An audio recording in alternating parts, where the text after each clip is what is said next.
They thought the floodgate would bury me, that the silence would swallow me whole. But silence doesn't kill a manipulator. It refines him. I didn't come back for redemption. I came back because I saw something new. A society so fractured, so desperate for someone to follow, they'll hand over their minds to the one who whispers just the right kind of truth.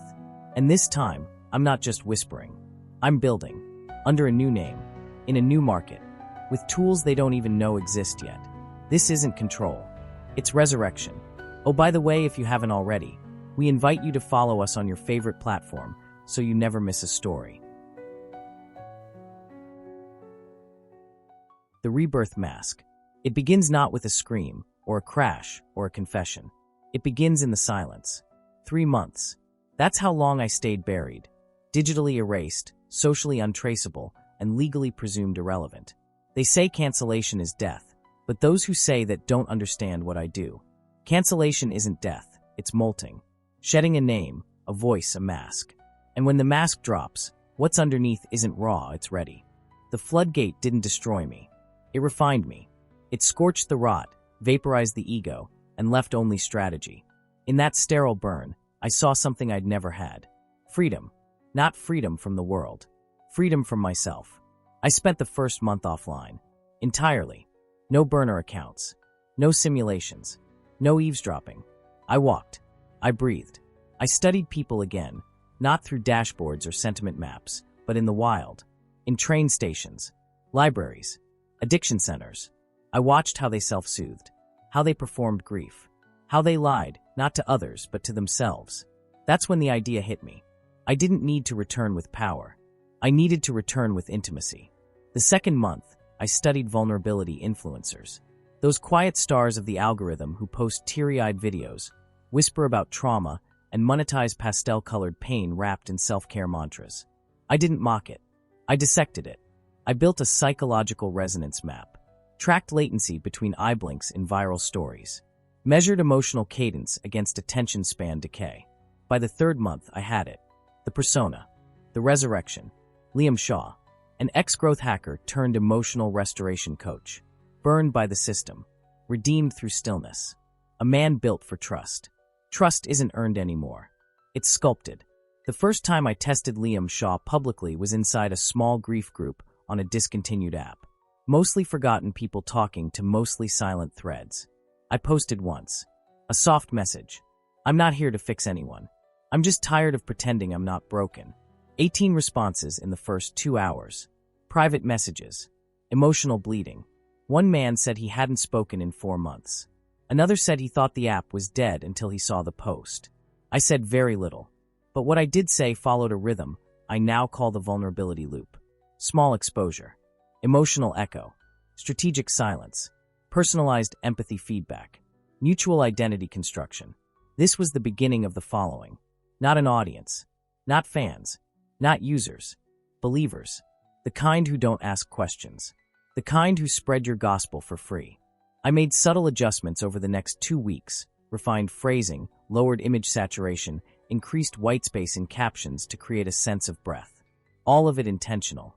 All of it fed into a growing behavioral database. People say they trust those who are real. But what they trust is the illusion of realness, delivered with surgical precision. I wasn't being fake. I was being calculatedly raw. They opened up more.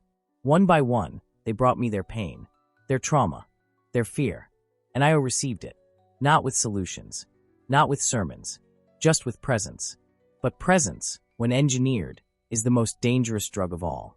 Seeds of control in the underground market. Trust opened the door, but I never planned to stay on the porch. Once Liam Shaw was embraced as a healer, a vessel for digital redemption, I knew empathy alone couldn't scale. Intimacy builds loyalty, but loyalty without infrastructure is a cult without strategy. So I moved beneath the surface, into the economic layer of influence, the true marketplace where identity is traded like currency. It's not the dark web anymore. It's woven into self-help Discord servers disguised as meditation collectives, where crypto bros whisper about vibrational income and AI wellness pods inject spiritual advice into productivity hacks. I entered a network called The Garden, accessible only through biometric keys and encrypted referrals. On the surface, it promised liberation through digital sovereignty. Underneath, It was an arms dealer's expo for psychological warfare, courses like emotion-triggered viral conversion and persona splitting for audience magnetism. I knew this terrain. I designed much of it years ago. Now, I'd reclaim it with new intent. My first contribution? A module called the Neuro-Emotional Mirror Technique, marketed as a healing tool but encoded with embedded suggestion loops, preloaded with behavioral mimicry, and capped with subliminal resonance sequencing. Within 48 hours, I had over 600 beta testers unknowingly recoding their inner dialogue around my voice. Their reviews were glowing. Felt like I finally saw myself, one wrote. What they didn't know was that every word they typed, every time-stamped response, every shift in tone was being logged, categorized, and layered into my new behavioral grid. They thought I was giving them peace. I was building scaffolding, structures of belief that bent toward my gravity. This wasn't about power anymore. This was about shaping the future of how people choose to feel safe, and what mask they worship when they do. Testing the algorithm of trust. They say trust takes time. That's a lie. Trust takes rhythm. Trust takes proximity, vulnerability, and the illusion of shared experience, looped just enough to feel sacred. So I built my next test not in code, but in cadence. I launched the Sanctuary Loop, a private, invite-only support group disguised as a trauma recovery space for creators, empaths, and digital exiles. It was audio-only by design. No faces, no distractions. Just voice, breath, and ambient reverb engineered to soften resistance. I manipulated the architecture of trust by embedding pauses in my delivery, mirroring their sentence structures, lowering my pitch during disclosures, and offering silence as validation. I didn't need to tell them what to believe. I needed them to feel like they already believed it. And they did. They wept in my presence. They confessed childhood wounds and existential regrets. They asked if I had a curriculum.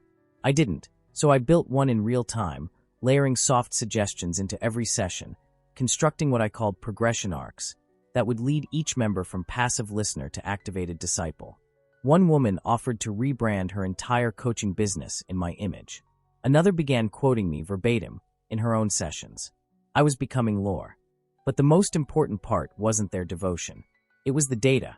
I tracked emotional spike patterns, reaction times, tone shifts, and group echo amplification in response to key phrases. And when I introduced the trust disruption drill, a controlled moment of withdrawal where I briefly went silent for 48 hours, the results were flawless. Anxiety soared. Messages doubled. Loyalty deepened. They thought they were bonding with me. But in reality, they were bonding with an algorithm I had wrapped around their grief and labeled as healing. This wasn't manipulation. This was behavioral ritualization. They were no longer a support group. They were a prototype church, and I was its voice in the dark. New empire, old shadows. They say trust takes time. That's a lie. Trust takes rhythm. Trust takes proximity, vulnerability, and the illusion of shared experience, looped just enough to feel sacred. So I built my next test not in code, but in cadence. I launched the Sanctuary Loop, a private, invite-only support group disguised as a trauma recovery space for creators, empaths, and digital exiles. It was audio-only by design. No faces, no distractions. Just voice, breath, and ambient reverb engineered to soften resistance. I manipulated the architecture of trust by embedding pauses in my delivery, mirroring their sentence structures, lowering my pitch during disclosures, and offering silence as validation. I didn't need to tell them what to believe. I needed them to feel like they already believed it. And they did. They wept in my presence. They confessed childhood wounds and existential regrets. They asked if I had a curriculum. I didn't, so I built one in real time, layering soft suggestions into every session, constructing what I called progression arcs that would lead each member from passive listener to activated disciple. One woman offered to rebrand her entire coaching business in my image. Another began quoting me verbatim in her own sessions. I was becoming lore. But the most important part wasn't their devotion. It was the data. I tracked emotional spike patterns, reaction times, tone shifts, and group echo amplification in response to key phrases. And when I introduced the trust disruption drill, a controlled moment of withdrawal where I briefly went silent for 48 hours, the results were flawless. Anxiety soared. Messages doubled. Loyalty deepened. They thought they were bonding with me. But in reality, they were bonding with an algorithm I had wrapped around their grief and labeled as healing. This wasn't manipulation. This was behavioral ritualization. They were no longer a support group. They were a prototype church, and I was its voice in the dark. The first casualty of version 2.0. Every system has a fault line. Mine had a name. Lena. She was one of my earliest adopters inside the sanctuary loop. Articulate, observant, just damaged enough to seem believable. She didn't speak much in the beginning, which of course made me trust her more. Quiet people in my worlds are always the ones to watch. And yet, I didn't. Not closely enough. While I was refining my emotional scaffolding, mapping grief reactions to retention cycles, Lena was mirroring. Too precisely.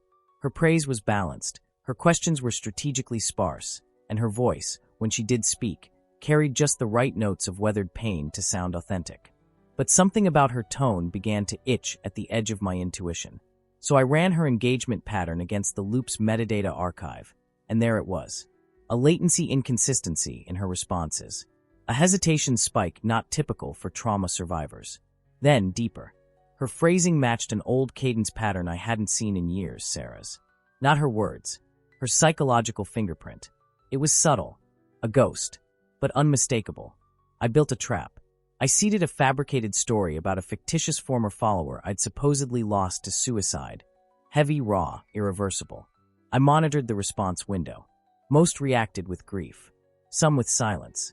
Lena, she reacted too perfectly. She offered compassion and critique in the same breath. Classic damage control.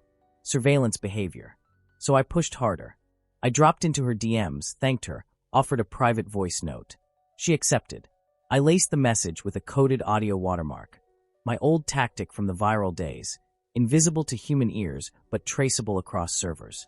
40 minutes later, the Berlin node pinged again. Now I had my proof. Lena was the leak. The question was, what did I do with her? Exposing her would fracture the loop. Silencing her would draw attention. So I did what version 1.0 never could have done. I messaged her again. Told her I'd been watching. Told her I wasn't angry. Told her I admired her precision. And then I offered her something better than a secret. I offered her a position. Not as a follower, but as an architect. Because if she was smart enough to infiltrate my world, she was smart enough to help me build the next one. Her reply was only 3 words. When do we start? And just like that, I turned my first casualty into my first co-conspirator. Version 2.0 wasn't just about domination. It was about evolution. And Lena would be the weapon I never saw coming. The one I now had aimed at everything I planned to burn.